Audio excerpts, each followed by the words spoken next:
Data audit. With the audit feature, you can see the changes happened with configured item type. Every create, update or delete operation will leave a log mark. Audit has global on-off toggle, which is auditing enabled.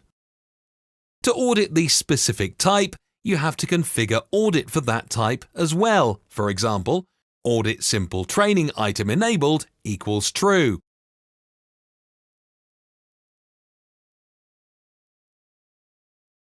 Audit log entries are saved in a separate table, each for the configured type. Table name consists of deployment name, numeric type code, and SN part. For example, simple training item 11004 SN. Each audit entry will persist the item state before and after the change, so take care. This can take lots of database space and affect the performance. If several operations are done within the transaction, only one audit entry will be created once transaction is committed.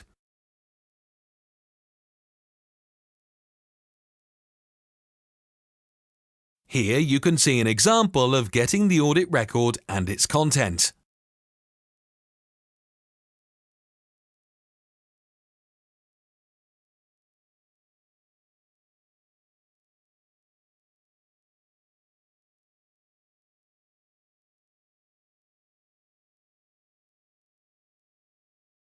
To get records for multiple items, pass multiple PKs inside the search method.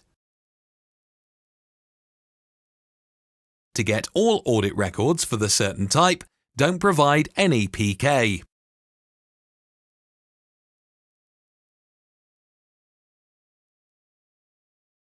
Audit records can also be retrieved by the certain value inside their payload. Audit records can be removed by the item PK, but note, records cannot be removed for locked items. If the PK is not passed, all records for given type will be cleaned up.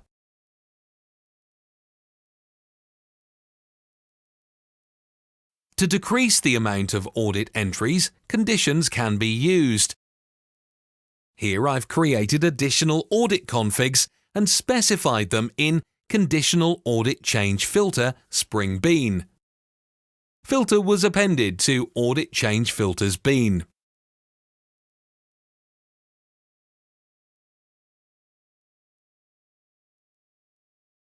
Here you can see more complex example. I have Audit 1 item having list of Audit 2 items and they are having Audit 3 items. Audit configs specifying first and second items as unconditional.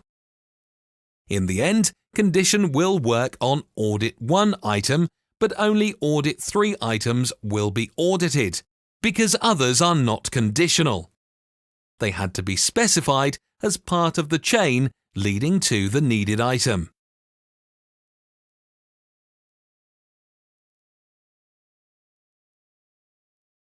Conditional groups can be enabled or disabled during the runtime.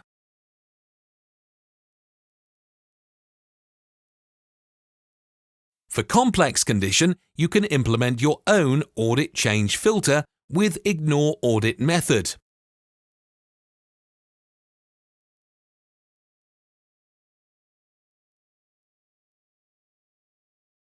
Filter should be appended to Audit Change Filters bean.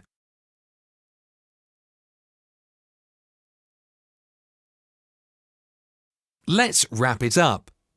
To keep an eye on the item's changes, enable the auditing. With filtering, you can audit only needed changes. It is possible to retrieve the audit entry by the written value.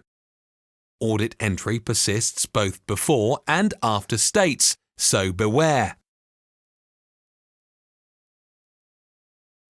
That's it for the data audit.